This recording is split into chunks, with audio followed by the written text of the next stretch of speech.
ನೋಡಿ, ಲೋಕಾಯುಕ್ತ ಅಧಿಕಾರಿಗಳು ಈಗ ಪಾರದರ್ಶಕವಾಗಿ ತನಿಖೆಯನ್ನ ಮಾಡಬೇಕು, ನಿಷ್ಪಕ್ಷಪಾತವಾಗಿ ತನಿಖೆಯನ್ನ ಮಾಡಬೇಕು. ಆಗಷ್ಟೇ ಇಲ್ಲಿ ಈ ದುಡ್ಡು ಯಾರಿಗೆಲ್ಲ ಹೋಗ್ತಾ ಇತ್ತು ಅನ್ನೋದು ಸಂಪೂರ್ಣವಾಗಿ ಹೊರಬರುತ್ತೆ. ಒಂದು ವೇಳೆ ತನಿಖೆ ಮಾಡ್ತಾ ಇರುವಂತಹ ಲೋಕಾಯುಕ್ತ ಅಧಿಕಾರಿಗಳು ತನಿಖೆಯನ್ನ ಮುಂದುವರೆಸಿದ ಸಂದರ್ಭದಲ್ಲಿ ಏನಾದರೂ ಭ್ರಷ್ಟಾಚಾರ ಸಾಬೀತಾದ್ರೆ ತಿಮ್ಮಾಪುರ ಅವರು ತಲೆದಂಡ ಆಗೋದು ನಿಶ್ಚಿತ. ಭ್ರಷ್ಟಾಚಾರ ಆರೋಪ ಸಾಬೀತಾದ್ರೆ ಮಂತ್ರಿ ಸ್ಥಾನಕ್ಕೆ ಅವರು ರಾಜೀನಾಮೆ ಕೊಡಬೇಕಾಗುತ್ತೆ ಅಂತೇಳಿ ಬೆಂಗಳೂರಲ್ಲಿ ಸಚಿವ ಪ್ರಿಯಾಂಕ್ ಖರ್ಗೆ ಅವರು ಹೇಳಿಕೆಯನ್ನ ಕೊಟ್ಟಿದ್ದಾರೆ. ಬಿಜೆಪಿ ಆರೋಪ ಮಾಡಿದೆ, ಆದ್ರೆ ದಾಖಲೆಗಳನ್ನ ಕೊಟ್ಟಿಲ್ಲ. ಅಧಿವೇಶನ ಬರ್ತಾ ಇದೆ, ಅಲ್ಲಿ ಬಿಜೆಪಿಯವರು ದಾಖಲೆಯನ್ನ ಕೊಡ್ಲಿ ಅಂತ ಹೇಳಿದ್ದಾರೆ. ನೋಡಿ, ಹಿಂದೆ ಕೂಡ ಬಿಜೆಪಿಯವರು ಇದನ್ನ ಪ್ರಸ್ತಾಪ ಮಾಡಿದ್ರು, ಯಾವುದೇ ರೀತಿಯಾದಂತಹ ದಾಖಲೆಗಳು ಕೊಟ್ಟಿಲ್ಲ. ಈಗ ಲೋಕಾಯುಕ್ತದ ಟ್ರ್ಯಾಪ್ ಅಲ್ಲಿ ಒಬ್ಬ ಆಫೀಸರ್ ಸಿಕ್ಕಾಕೊಂಡಿದೆ, ತನಿಖೆ ಆಗಲಿ. ಬಹಳ ಸ್ಪಷ್ಟವಾಗಿ RB ತಿಮ್ಮಾಪುರ ಅವರು ಯಾರು ಉಪ್ಪು ತಿಂದಿದ್ದಾರೆ ನೀರು ಕುಡಿಲೇಬೇಕು ಅಂತ ಹೇಳಿದ್ದಾರೆ. ಈ ಸೆಷನ್ ಬರುತ್ತೆ, ಸೆಷನ್ ನಲ್ಲಿ ಚರ್ಚೆ ಮಾಡಲಿ, ಇವರು ಕೊಡ್ಲಿ ದಾಖಲೆಗಳು. ಏನಾದರೂ ಅದು ಸಾಬೀತಾದ್ರೆ ಒಂದ್ ಕ್ಷಣನೂ ಕೂಡ ಅವರು ಮಂತ್ರಿ ಸ್ಥಾನದಲ್ಲಿ ಇರೋದಿಲ್ಲ ಅಂತ ಸ್ಪಷ್ಟವಾಗಿ ಹೇಳಿದಾರಲ್ಲ. ಬಿಜೆಪಿಯವರು ಹಿಟ್ ಅಂಡ್ ರನ್ ಮಾಡೋದು ನಿಲ್ಲಿಸಬೇಕು. ಇವತ್ತು ನಮ್ಮ ವಿರೋಧ ಪಕ್ಷದ ನಾಯಕರು ಸ್ಟೇಟ್ಮೆಂಟ್ ಅನ್ನ ನೋಡಿದೆ ಪೇಪರ್ಗಳಲ್ಲಿ. 2,000 ಕೋಟಿ 3,000 ಕೋಟಿ ಅಂತ ಅವ್ರು ಯಾವುದೋ ಒಂದು ನೋಷನಲ್ ಆಗಿ ಕೊಟ್ಟಿದ್ದಾರೆ. ಸುಮ್ಮನೆ ಅವ್ರದೇ ಒಂದು ರಾಮಂಗ್ ಒಂದು ಲೆಕ್ಕ, ಕೃಷ್ಣಗ್ ಒಂದು ಲೆಕ್ಕ ಅಂದ್ಬಿಟ್ಟು ಕೊಟ್ಟಿದ್ದಾರೆ. ನೋಡಿ, ಲೋಕಾಯುಕ್ತ ಅಧಿಕಾರಿಗಳು ಈಗ ಪಾರದರ್ಶಕವಾಗಿ ತನಿಖೆಯನ್ನ ಮಾಡಬೇಕು, ನಿಷ್ಪಕ್ಷಪಾತವಾಗಿ ತನಿಖೆಯನ್ನ ಮಾಡಬೇಕು. ಆಗಷ್ಟೇ ಇಲ್ಲಿ ಈ ದುಡ್ಡು ಯಾರಿಗೆಲ್ಲ ಹೋಗ್ತಾ ಇತ್ತು ಅನ್ನೋದು ಸಂಪೂರ್ಣವಾಗಿ ಹೊರಬರುತ್ತೆ. ಒಂದು ವೇಳೆ ತನಿಖೆ ಮಾಡ್ತಾ ಇರುವಂತಹ ಲೋಕಾಯುಕ್ತ ಅಧಿಕಾರಿಗಳು ತನಿಖೆಯನ್ನ ಮುಂದುವರೆಸಿದ ಸಂದರ್ಭದಲ್ಲಿ ಏನಾದರೂ ಭ್ರಷ್ಟಾಚಾರ ಸಾಬೀತಾದ್ರೆ ತಿಮ್ಮಾಪುರ ಅವರು ತಲೆದಂಡ ಆಗೋದು ನಿಶ್ಚಿತ. ಭ್ರಷ್ಟಾಚಾರ ಆರೋಪ ಸಾಬೀತಾದ್ರೆ ಮಂತ್ರಿ ಸ್ಥಾನಕ್ಕೆ ಅವರು ರಾಜೀನಾಮೆ ಕೊಡಬೇಕಾಗುತ್ತೆ ಅಂತೇಳಿ ಬೆಂಗಳೂರಲ್ಲಿ ಸಚಿವ ಪ್ರಿಯಾಂಕ್ ಖರ್ಗೆ ಅವರು ಹೇಳಿಕೆಯನ್ನ ಕೊಟ್ಟಿದ್ದಾರೆ. ಬಿಜೆಪಿ ಆರೋಪ ಮಾಡಿದೆ, ಆದ್ರೆ ದಾಖಲೆಗಳನ್ನ ಕೊಟ್ಟಿಲ್ಲ. ಅಧಿವೇಶನ ಬರ್ತಾ ಇದೆ, ಅಲ್ಲಿ ಬಿಜೆಪಿಯವರು ದಾಖಲೆಯನ್ನ ಕೊಡ್ಲಿ ಅಂತ ಹೇಳಿದ್ದಾರೆ. ನೋಡಿ, ಹಿಂದೆ ಕೂಡ ಬಿಜೆಪಿಯವರು ಇದನ್ನ ಪ್ರಸ್ತಾಪ ಮಾಡಿದ್ರು, ಯಾವುದೇ ರೀತಿಯಾದಂತಹ ದಾಖಲೆಗಳು ಕೊಟ್ಟಿಲ್ಲ. ಈಗ ಲೋಕಾಯುಕ್ತದ ಟ್ರ್ಯಾಪ್ ಅಲ್ಲಿ ಒಬ್ಬ ಆಫೀಸರ್ ಸಿಕ್ಕಾಕೊಂಡಿದೆ, ತನಿಖೆ ಆಗಲಿ. ಬಹಳ ಸ್ಪಷ್ಟವಾಗಿ RB ತಿಮ್ಮಾಪುರ ಅವರು ಯಾರು ಉಪ್ಪು ತಿಂದಿದ್ದಾರೆ ನೀರು ಕುಡಿಲೇಬೇಕು ಅಂತ ಹೇಳಿದ್ದಾರೆ. ಈ ಸೆಷನ್ ಬರುತ್ತೆ, ಸೆಷನ್ ನಲ್ಲಿ ಚರ್ಚೆ ಮಾಡಲಿ, ಇವರು ಕೊಡ್ಲಿ ದಾಖಲೆಗಳು. ಏನಾದರೂ ಅದು ಸಾಬೀತಾದ್ರೆ ಒಂದ್ ಕ್ಷಣನೂ ಕೂಡ ಅವರು ಮಂತ್ರಿ ಸ್ಥಾನದಲ್ಲಿ ಇರೋದಿಲ್ಲ ಅಂತ ಸ್ಪಷ್ಟವಾಗಿ ಹೇಳಿದಾರಲ್ಲ. ಬಿಜೆಪಿಯವರು ಹಿಟ್ ಅಂಡ್ ರನ್ ಮಾಡೋದು ನಿಲ್ಲಿಸಬೇಕು. ಇವತ್ತು ನಮ್ಮ ವಿರೋಧ ಪಕ್ಷದ ನಾಯಕರು ಸ್ಟೇಟ್ಮೆಂಟ್ ಅನ್ನ ನೋಡಿದೆ ಪೇಪರ್ಗಳಲ್ಲಿ. 2,000 ಕೋಟಿ 3,000 ಕೋಟಿ ಅಂತ ಅವ್ರು ಯಾವುದೋ ಒಂದು ನೋಷನಲ್ ಆಗಿ ಕೊಟ್ಟಿದ್ದಾರೆ. ಸುಮ್ಮನೆ ಅವ್ರದೇ ಒಂದು ರಾಮಂಗ್ ಒಂದು ಲೆಕ್ಕ, ಕೃಷ್ಣಗ್ ಒಂದು ಲೆಕ್ಕ ಅಂದ್ಬಿಟ್ಟು ಕೊಟ್ಟಿದ್ದಾರೆ. ನೋಡಿ, ಲೋಕಾಯುಕ್ತ ಅಧಿಕಾರಿಗಳು ಈಗ ಪಾರದರ್ಶಕವಾಗಿ ತನಿಖೆಯನ್ನ ಮಾಡಬೇಕು, ನಿಷ್ಪಕ್ಷಪಾತವಾಗಿ ತನಿಖೆಯನ್ನ ಮಾಡಬೇಕು.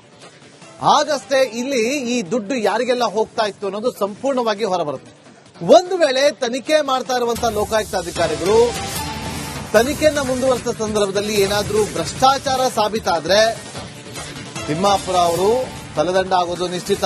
ಭ್ರಷ್ಟಾಚಾರ ಆರೋಪ ಸಾಬೀತಾದ್ರೆ ಮಂತ್ರಿ ಸ್ಥಾನಕ್ಕೆ ಅವರು ರಾಜೀನಾಮೆ ಕೊಡಬೇಕಾಗುತ್ತೆ ಅಂತೇಳಿ ಬೆಂಗಳೂರಲ್ಲಿ ಸಚಿವ ಪ್ರಿಯಾಂಕ್ ಖರ್ಗೆ ಅವರು ಹೇಳಿಕೆಯನ್ನ ಕೊಟ್ಟಿದ್ದಾರೆ. ಬಿಜೆಪಿ ಆರೋಪ ಮಾಡಿದೆ, ಆದ್ರೆ ದಾಖಲೆಗಳನ್ನ ಕೊಟ್ಟಿಲ್ಲ.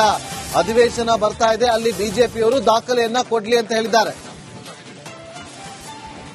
ನೋಡಿ, ಹಿಂದೆ ಕೂಡ ಬಿಜೆಪಿಯವರು ಇದನ್ನ ಪ್ರಸ್ತಾಪ ಮಾಡಿದ್ರು, ಯಾವುದೇ ರೀತಿಯಾದಂತಹ ದಾಖಲೆಗಳು ಕೊಟ್ಟಿಲ್ಲ. ಈಗ ಲೋಕಾಯುಕ್ತದ ಟ್ರ್ಯಾಪ್ ಅಲ್ಲಿ ಒಬ್ಬ ಆಫೀಸರ್ ಸಿಕ್ಕಾಕೊಂಡಿದೆ, ತನಿಖೆ ಆಗಲಿ. ಬಹಳ ಸ್ಪಷ್ಟವಾಗಿ RB ತಿಮ್ಮಾಪುರ ಅವರು ಯಾರು ಉಪ್ಪು ತಿಂದಿದ್ದಾರೆ ನೀರು ಕುಡಿಲೇಬೇಕು ಅಂತ ಹೇಳಿದ್ದಾರೆ. ಈ ಸೆಷನ್ ಬರುತ್ತೆ, ಸೆಷನ್ ನಲ್ಲಿ ಚರ್ಚೆ ಮಾಡಲಿ, ಇವರು ಕೊಡ್ಲಿ ದಾಖಲೆಗಳು. ಏನಾದರೂ ಅದು ಸಾಬೀತಾದ್ರೆ ಒಂದ್ ಕ್ಷಣನೂ ಕೂಡ ಅವರು ಮಂತ್ರಿ ಸ್ಥಾನದಲ್ಲಿ ಇರೋದಿಲ್ಲ ಅಂತ ಸ್ಪಷ್ಟವಾಗಿ ಹೇಳಿದಾರಲ್ಲ. ಬಿಜೆಪಿಯವರು ಹಿಟ್ ಅಂಡ್ ರನ್ ಮಾಡೋದು ನಿಲ್ಲಿಸಬೇಕು. ಇವತ್ತು ನಮ್ಮ ವಿರೋಧ ಪಕ್ಷದ ನಾಯಕರು ಸ್ಟೇಟ್ಮೆಂಟ್ ಅನ್ನ ನೋಡಿದೆ ಪೇಪರ್ಗಳಲ್ಲಿ. 2,000 ಕೋಟಿ 3,000 ಕೋಟಿ ಅಂತ ಅವ್ರು ಯಾವುದೋ ಒಂದು ನೋಷನಲ್ ಆಗಿ ಕೊಟ್ಟಿದ್ದಾರೆ. ಸುಮ್ಮನೆ ಅವ್ರದೇ ಒಂದು ರಾಮಂಗ್ ಒಂದು ಲೆಕ್ಕ, ಕೃಷ್ಣಗ್ ಒಂದು ಲೆಕ್ಕ ಅಂದ್ಬಿಟ್ಟು ಕೊಟ್ಟಿದ್ದಾರೆ. ನೋಡಿ, ಲೋಕಾಯುಕ್ತ ಅಧಿಕಾರಿಗಳು ಈಗ ಪಾರದರ್ಶಕವಾಗಿ ತನಿಖೆಯನ್ನ ಮಾಡಬೇಕು, ನಿಷ್ಪಕ್ಷಪಾತವಾಗಿ ತನಿಖೆಯನ್ನ ಮಾಡಬೇಕು. ಆಗಷ್ಟೇ ಇಲ್ಲಿ ಈ ದುಡ್ಡು ಯಾರಿಗೆಲ್ಲ ಹೋಗ್ತಾ ಇತ್ತು ಅನ್ನೋದು ಸಂಪೂರ್ಣವಾಗಿ ಹೊರಬರುತ್ತೆ. ಒಂದು ವೇಳೆ ತನಿಖೆ ಮಾಡ್ತಾ ಇರುವಂತಹ ಲೋಕಾಯುಕ್ತ ಅಧಿಕಾರಿಗಳು ತನಿಖೆಯನ್ನ ಮುಂದುವರಿಸಿದ ಸಂದರ್ಭದಲ್ಲಿ ಏನಾದರೂ ಭ್ರಷ್ಟಾಚಾರ ಸಾಬೀತಾದ್ರೆ ತಿಮ್ಮಾಪುರ ಅವರು ತಲೆದಂಡ ಆಗೋದು ನಿಶ್ಚಿತ. ಭ್ರಷ್ಟಾಚಾರ ಆರೋಪ ಸಾಬೀತಾದ್ರೆ ಮಂತ್ರಿ ಸ್ಥಾನಕ್ಕೆ ಅವರು ರಾಜೀನಾಮೆ ಕೊಡಬೇಕಾಗುತ್ತೆ ಅಂತೇಳಿ ಬೆಂಗಳೂರಲ್ಲಿ ಸಚಿವ ಪ್ರಿಯಾಂಕ್ ಖರ್ಗೆ ಅವರು ಹೇಳಿಕೆಯನ್ನ ಕೊಟ್ಟಿದ್ದಾರೆ. ಬಿಜೆಪಿ ಆರೋಪ ಮಾಡಿದೆ, ಆದ್ರೆ ದಾಖಲೆಗಳನ್ನ ಕೊಟ್ಟಿಲ್ಲ. ಅಧಿವೇಶನ ಬರ್ತಾ ಇದೆ, ಅಲ್ಲಿ ಬಿಜೆಪಿಯವರು ದಾಖಲೆಯನ್ನ ಕೊಡ್ಲಿ ಅಂತ ಹೇಳಿದ್ದಾರೆ. ನೋಡಿ, ಹಿಂದೆ ಕೂಡ ಬಿಜೆಪಿಯವರು ಇದನ್ನ ಪ್ರಸ್ತಾಪ ಮಾಡಿದ್ರು. ಯಾವುದೇ ರೀತಿಯಾದಂತಹ ದಾಖಲೆಗಳು ಕೊಟ್ಟಿಲ್ಲ. ಈಗ ಲೋಕಾಯುಕ್ತದ ಟ್ರ್ಯಾಪ್ ಅಲ್ಲಿ ಒಬ್ಬ ಆಫೀಸರ್ ಸಿಕ್ಕಾಕೊಂಡಿದೆ, ತನಿಖೆ ಆಗಲಿ. ಬಹಳ ಸ್ಪಷ್ಟವಾಗಿ RB ತಿಮ್ಮಾಪುರ ಅವರು ಯಾರು ಉಪ್ಪು ತಿಂದಿದ್ದಾರೆ ನೀರು ಕುಡಿಲೇಬೇಕು ಅಂತ ಹೇಳಿದ್ದಾರೆ. ಈ ಸೆಷನ್ ಬರುತ್ತೆ, ಸೆಷನ್ ನಲ್ಲಿ ಚರ್ಚೆ ಮಾಡ್ಲಿ, ಇವರು ಕೊಡ್ಲಿ ದಾಖಲೆಗಳು. ಏನಾದ್ರೂ ಅದು ಸಾಬೀತಾದ್ರೆ ಒಂದ್ ಕ್ಷಣನೂ ಕೂಡ ಅವರು ಮಂತ್ರಿ ಸ್ಥಾನದಲ್ಲಿ ಇರೋದಿಲ್ಲ ಅಂತ ಸ್ಪಷ್ಟವಾಗಿ ಹೇಳಿದಾರಲ್ಲ. ಬಿಜೆಪಿಯವರು ಹಿಟ್ ಅಂಡ್ ರನ್ ಮಾಡೋದು ನಿಲ್ಲಿಸಬೇಕು. ಇವತ್ತು ನಮ್ಮ ವಿರೋಧ ಪಕ್ಷದ ನಾಯಕರು ಸ್ಟೇಟ್ಮೆಂಟ್ ಅನ್ನ ನೋಡಿದೆ ಪೇಪರ್ಗಳಲ್ಲಿ. 2,000 ಕೋಟಿ 3,000 ಕೋಟಿ ಅಂತ ಅವ್ರು ಯಾವುದೋ ಒಂದು ನೋಷನಲ್ ಆಗಿ ಕೊಟ್ಟಿದ್ದಾರೆ. ಸುಮ್ನೆ ಅವ್ರದೇ ಒಂದು ರಾಮಂಗ್ ಒಂದ್ ಲೆಕ್ಕ, ಕೃಷ್ಣಗ್ ಒಂದ್ ಲೆಕ್ಕ ಅಂದ್ಬಿಟ್ಟು ಕೊಟ್ಟಿದ್ದಾರೆ. ನೋಡಿ, ಲೋಕಾಯುಕ್ತ ಅಧಿಕಾರಿಗಳು ಈಗ ಪಾರದರ್ಶಕವಾಗಿ ತನಿಖೆಯನ್ನ ಮಾಡಬೇಕು, ನಿಷ್ಪಕ್ಷಪಾತವಾಗಿ ತನಿಖೆಯನ್ನ ಮಾಡಬೇಕು.